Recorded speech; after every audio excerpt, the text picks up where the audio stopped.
संध्याकाळच्या स्वयंपाकामध्ये आज बनवली आहे खाऱ्या वांग्याची भाजी, ते देखील चुलीवरती, आणि खूप चमचमीत भाजी होते बरं का.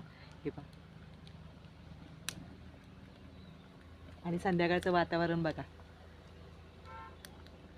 मस्तपैकी असं थंडगार वारं सुटलेलं आहे आणि मस्तपैकी चुलीवरती स्वयंपाक आणि खाऱ्या वांग्याची भाजी आणि बाजरीची भाकरी. तर कोणाकोणाला आवडतं असं चुलीवरचं स्वयंपाक आणि मस्तपैकी खाऱ्या वांग्याची भाजी. हे पहा.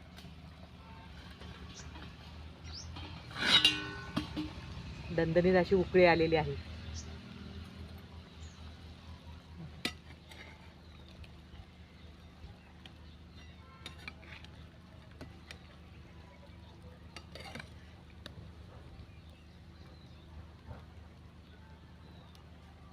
चला, आजचा व्हिडिओ आवडला असेल तर जास्तीत जास्त शेअर करा आणि पटकन सबस्क्राईब करा.